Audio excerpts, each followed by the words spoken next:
Hey, there we go.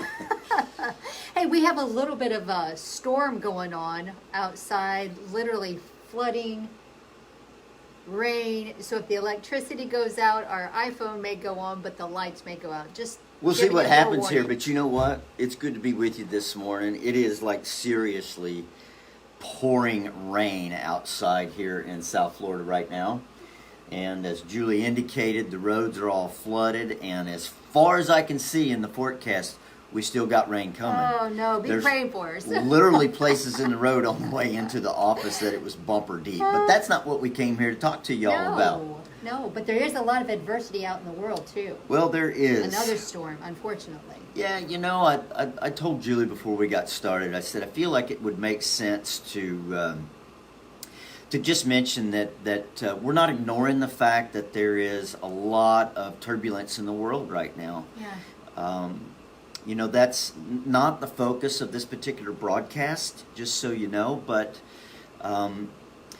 with COVID-19 and all of the challenges that the entire world has faced with a virus that we don't have any idea really what to do with, even still, I think, to a large degree, and all of the racial tension that we're experiencing here in the United States right now, and riots and just a lot of injustices. And I think the good news is that the majority of us really are all on the same page when it comes to all of the chaos that's going around. Now, if you watch the TV and you turn on your news broadcasts and things of that nature, that's probably not what you're going to feel like, that we're all on the same page. But the reality is, I really believe that the majority of us are on the same page when it comes to the racial issues.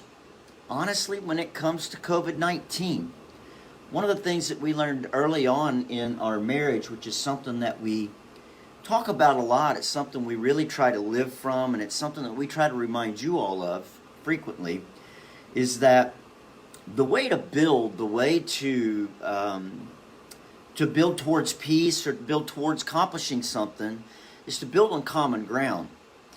And I think so often our politicians and a lot of our world leaders, unfortunately, do the exact opposite. They draw lines in the sand. They focus on all of the differences that we have rather than the common goals and the common heart that we have in a lot of these issues. And so, again, that's really not what this broadcast is about, but we figured that we'd be remiss if we didn't at least mention that. And so we want to remind you that most of us really are on the same page. It's a minority that is causing a lot of the chaos and most of the chaos. We all have a common enemy in COVID-19. You know what? We've all got a common enemy when it comes to prejudice and racism and such.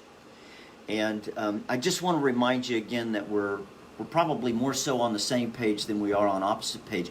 Whatever challenges it is that you're facing right now, I want to encourage you to build on common ground.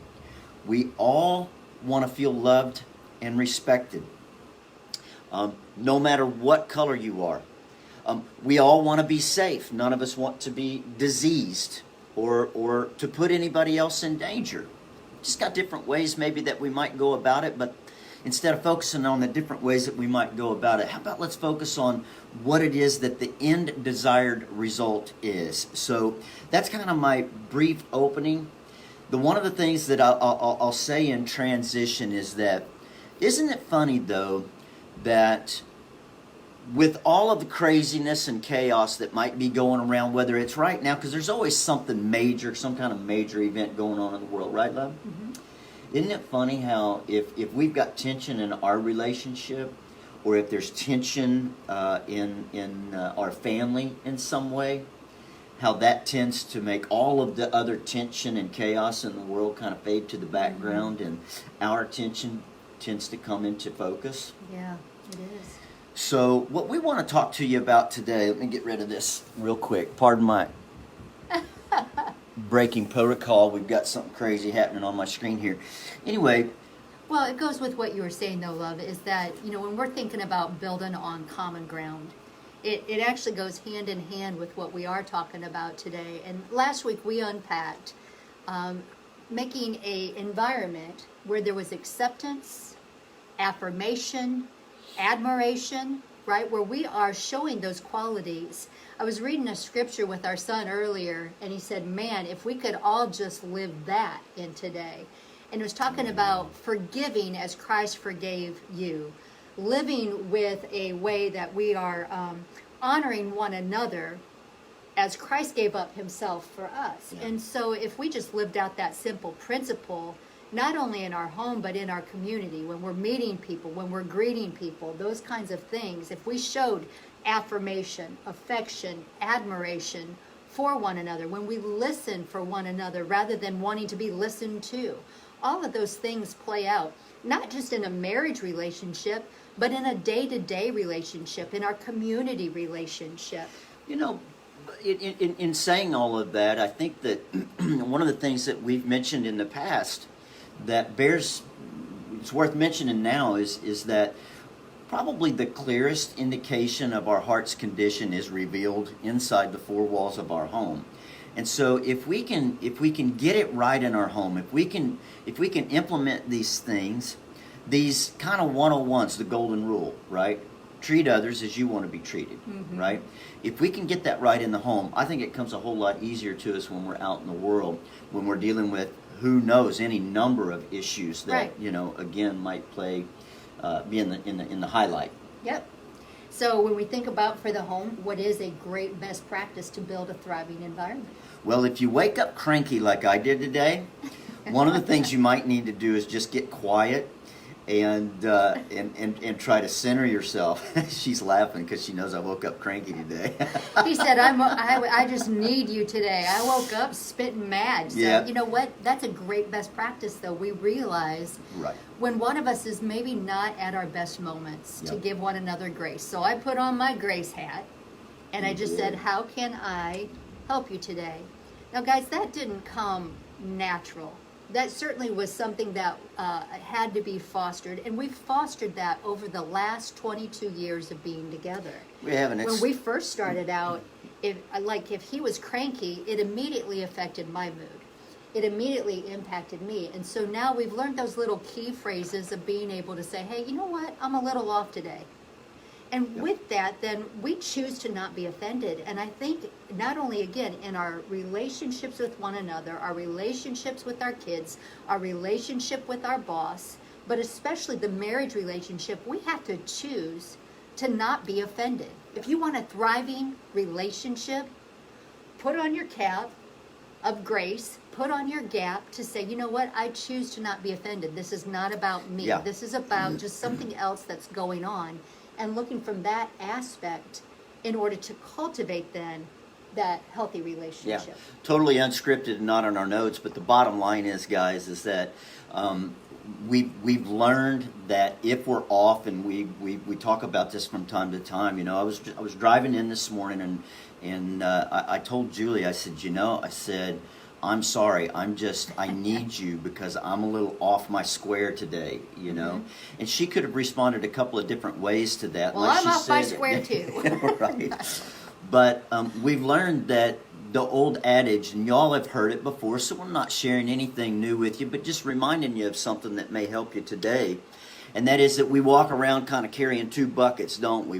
One's gasoline and one may be water. And so she could have very easily, and would have been justified, by the way, if she wanted to throw gasoline on that fire today and kind of make things even worse. But you said something there, too, that I wanted to key in on, babe, and that is not being offendable. And I think that you did that great this morning, by the way. Thank you for that. Woohoo! She didn't take it personally that I was off, even all the way up into the point before I said that I was off, when I was still kind of just had a bad energy about me. I'm coming out of it, you can tell, hopefully. Anyway, you made the decision not to be offended. And I think that one of the things that we have learned that is so key to not just keeping peace, but really learning how to love one another, and I think the world at large, is choosing to not be an offendable person. Did I say that the right way? In other words, don't frickin' be offendable. You know what I mean? Like, who wants to be around somebody that's offendable all the time? You know, you got to walk on eggshells because you're afraid you're going to tick them off or offend them or something, you know? I don't like being around people like that. I don't. I like being around people that are secure enough in themselves that they are not offendable and they don't take everything personally. And if somebody is off, like I was this morning, Yeah. what you did well is you kind of let it beat up and roll off of you, love, instead of turning on me and being offended and taking offense. Yep. And it hit me. It hit. It hit me to get better. I'm better now. You know, there's when I was young, I memorized the verse out of, we call it the love chapter, right, of the Bible. The love voice. The love chapter of 1 Corinthians 13, and it says, and I want to make sure I read it properly, but love is patient, love is kind. It doesn't envy, it doesn't boast. It is not proud, it does not dishonor others, it's not self-seeking, it's not easily angered. It keeps no record of wrongs. Love does not delight in evil, but rejoices with the truth. It always protects, it always trusts, always hopes, always perseveres. Love never fails. And when I think about fostering a healthy relationship, wow. If you want to go back and just test how you're really doing in the home front, how you're really doing with your kids, how you're really doing with your spouse, come back to that and just challenge it. Man, have I been patient? Have I been kind? Have I been envious? Or am I boasting? Am I proud? Right? Am I holding on? Am I being offendable? And really look at that. But what I love about this scripture that it points out to me is that love never fails. It never gives up. And there are some times where we may not feel what we call love. That's where I was right? going to go. Yep. Where we don't feel the emotion of connection even, or that place of safety, or the place of lovey-dovey, You didn't really feel that this morning. I didn't feel that this morning, no. Love was a choice this morning, right? Right. Love, Yes. and what was awesome about it, and the real point to it, is if you want a relationship, again, that's thriving, not just surviving, choose this, because it will affect your home. It will affect your own emotions. Yeah. And it's when you don't feel it. If you can act and do what is right, what's awesome is that the emotions of love follow the actions that we do. Yeah. So when I chose, and I get to be the hero today. Usually you're the hero because I'm the one who's a little grumpy or grouchy. But what was so awesome is as I chose to demonstrate love, as I chose to give affection, as I chose to not be offended, those feelings of love were reciprocated and fostered up in me. Yeah. And it allowed us to be able to interact with grace. Yeah, I think like we want. I think the point is that we sometimes we have to be really intentional, particularly with those that we love, because it doesn't always feel ooey and gooey like you said. And so with that intentionality, it's when we do things that are counterintuitive in a way. In other words, my knee jerk might be to lash out to you, you know? Yep. But with a little bit of intentionality, and I'll tell you a secret real quick that has really helped us over the years and kind of become a guidepost for us, and that's that we ask ourselves, what is the desired result? Even when we're irritated, like this morning I was, and again, it was no fault of Julie's. It's rainy, it's nasty, I'm cooped up in the house. Lot of different dynamics. My grill broke last night. I put a big old pork butt on, and my smoker broke, and so, you know, I was up late trying to fix the smoker, and so anyway, I just got off to a bad start. And so, with a little bit of intentionality and thinking this question, what is the desired result? What do I really want? And that helped kind of get me back in alignment this morning as well, along with your response to me, babe. Is what do I really want? Do I want to have a crappy day? Do I want to whiz in everybody's Wheaties as they're getting up and around this morning? That's not really what I want. What I want is I want to be more intentional. And that's exactly what caused me to say, love, I'm a little bit off this morning. I need you. So here's the question for you. How can you practice patience and kindness today? How can you foster, and what actions of love do you need to demonstrate so that the emotion of love, maybe a little bit more of that euphoria of love, is brought into your relationship, which brings us to the application again. Practice kindness. Practice kindness in your words. Practice kindness and patience and demonstrate that gentleness of spirit.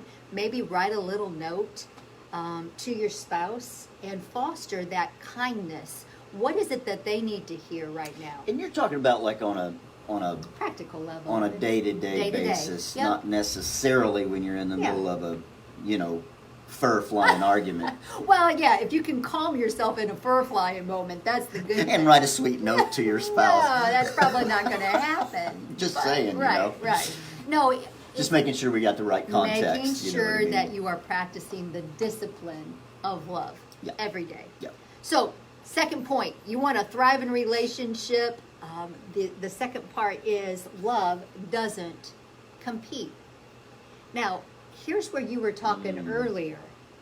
Competing, Good you know, point. we think about competing in a race, it's to win.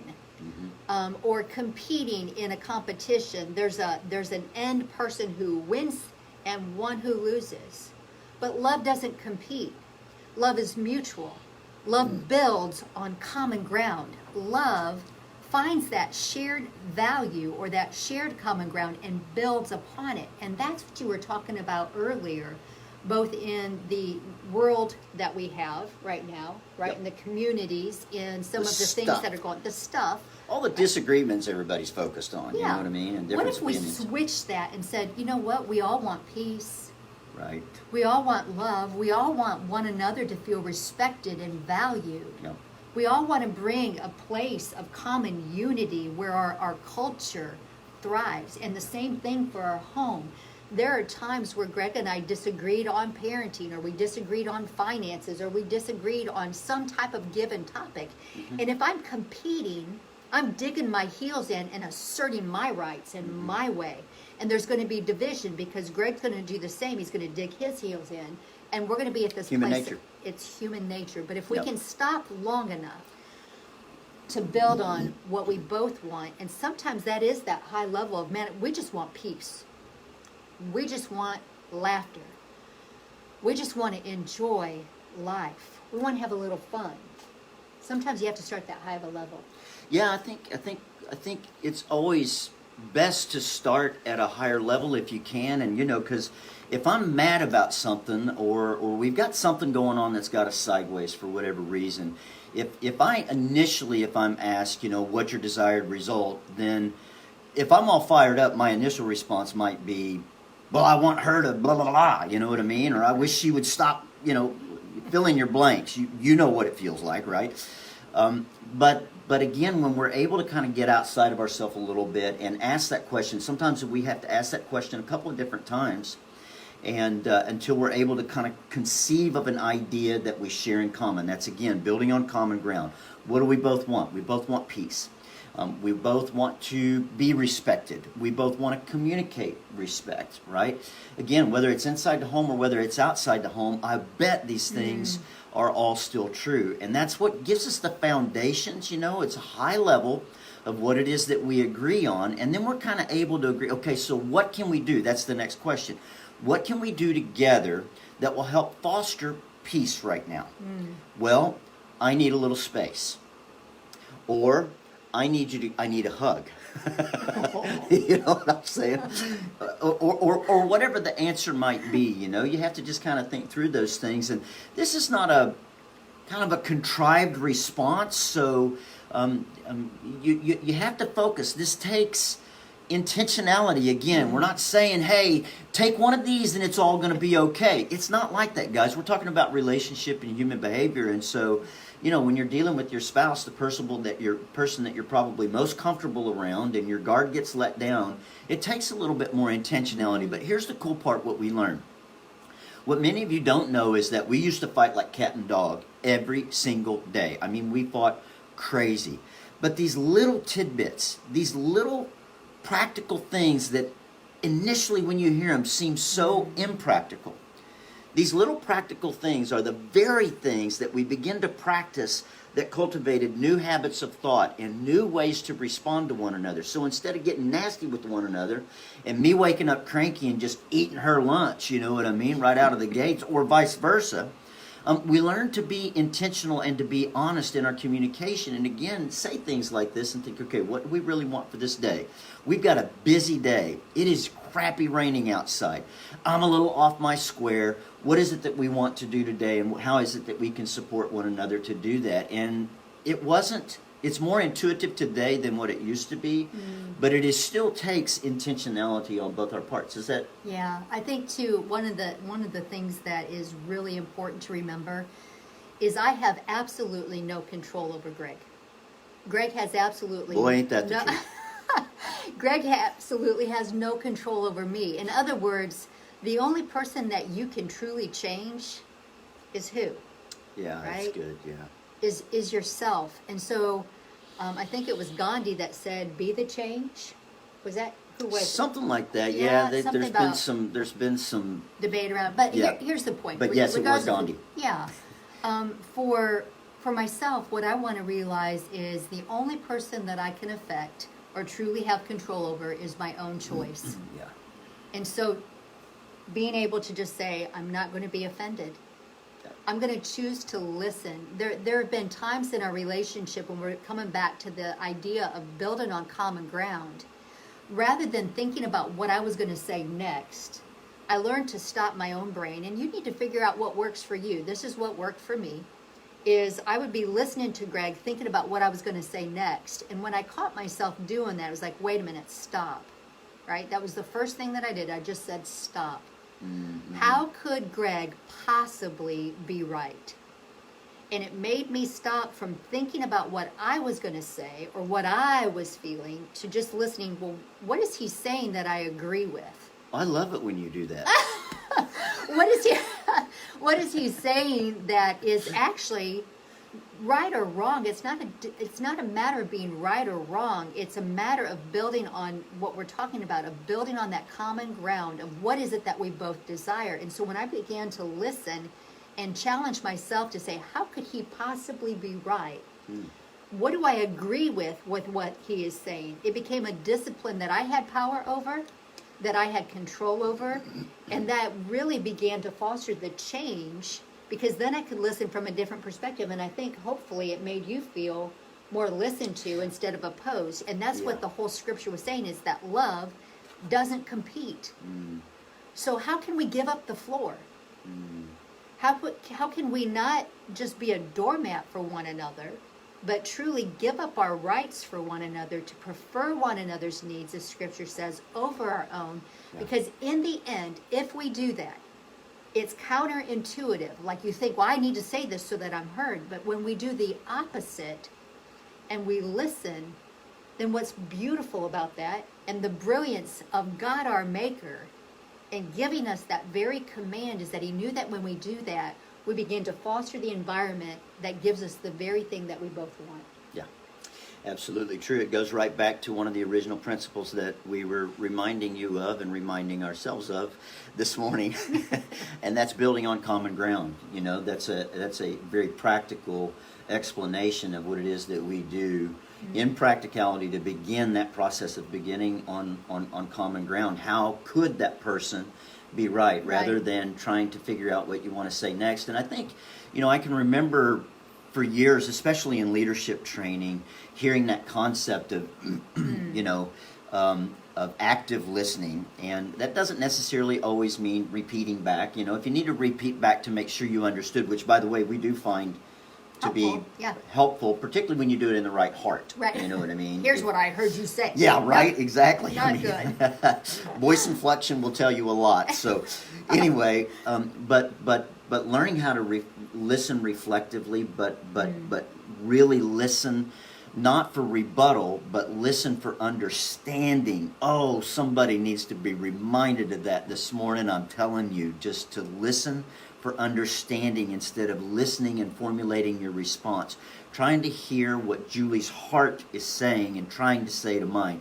You know, we've been coaching and working in ministry for families for a couple of decades now, really almost right after we got married, even when we were still in chaos. And one of the things that we all know that's listen to this, if you're in a relationship, is that one of the biggest opportunities in marriage is communication. And that's really at the heart of everything that it is that we're talking about right now. There's choosing your attitude and not being offendable and all that good stuff. But even in building on common ground, it's communication skills, which begin, I think, in the listening skills, as you were talking about there. That's good. So as we wrap it up, here's what we want to challenge you to do. If you haven't done so already, be sure to find us on Facebook. It's just facebook.com/married4a purpose. You can also find us at marriedforapurpose.com. We'd love to be able to send you a free gift and send you a weekly word of encouragement, so that way if you're not on Facebook or you're not watching one of these live videos, you can still get a weekly word of encouragement to encourage you in those best practices for your relationship. Yep. So text this number. You're going to text the word married. You're going to message the word married to this number, 33777. So use your device, go to 33777 and message the word married, MARRIED, and we'll send you 6 date night ideas and 120 conversation starters to help you build. You're going to love those conversation starters. There's some of them, guys, that are pretty flirty. Just saying. Absolutely free for you. We love you all. Hey, make sure that you're practicing kindness, that you're demonstrating respect, acceptance, admiration, affection. Love is patient and kind, and love doesn't compete. Next week, we're going to share 3 more best practices to build and make an environment where you're thriving, not just surviving marriage. Have a great week, y'all. Whoop, here we go.